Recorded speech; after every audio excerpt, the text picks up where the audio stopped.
We are interrupting our normal programmes to bring you an important announcement. If you've just joined us, we're just looking at pictures from the World Trade Center in New York, which is ablaze as a result of a plane crash, a plane flying in low. A UN landmark climate report that issued a code red for humanity. Experts agree that without big reductions in global carbon dioxide emissions, the world cannot win the fight against climate change. You all come to us young people for hope. How dare you?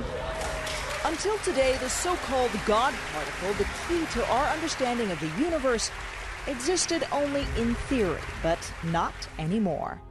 Collecting data like this, scientists at CERN have announced the discovery with 99.999% certainty that the Higgs boson does exist, the so-called God particle. Now, he says he's now left with a choice of waiting to die of natural causes or starving himself to death.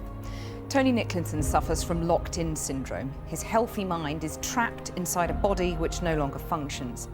He wanted the law on murder to be changed so that doctors or loved ones could help him die. But today, the High Court ruled against him. The brave 14-year-old girl was directly targeted by the Taliban last week, who stormed her bus and shot her in the head as she came home from school. Her crime? Fighting for the rights of all girls to an education.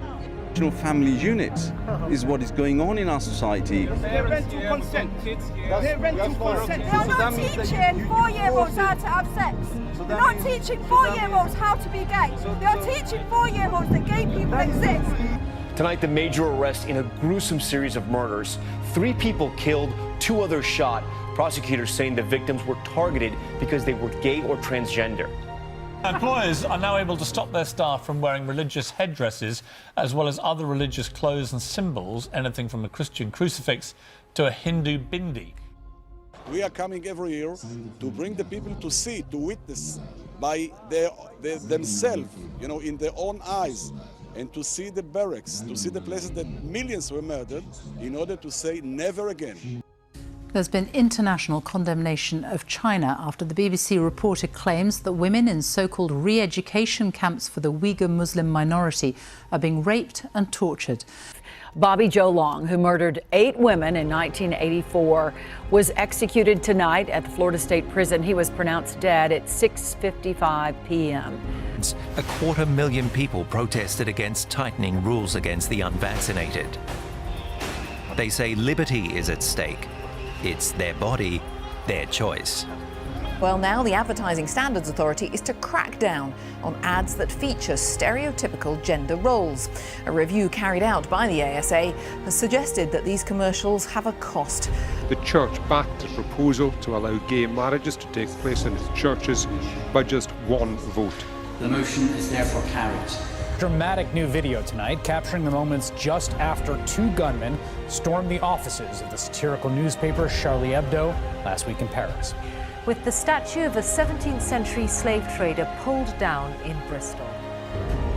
After a 34-year wait, the UK has had its first FGM conviction.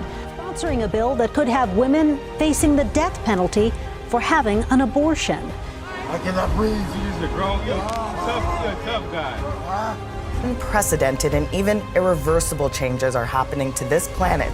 Britain's taste for cheap fashion could be affecting marine pollution.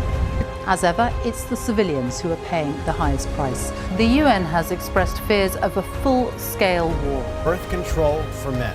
Shocking regime of abuse. What we have documented has shocked us.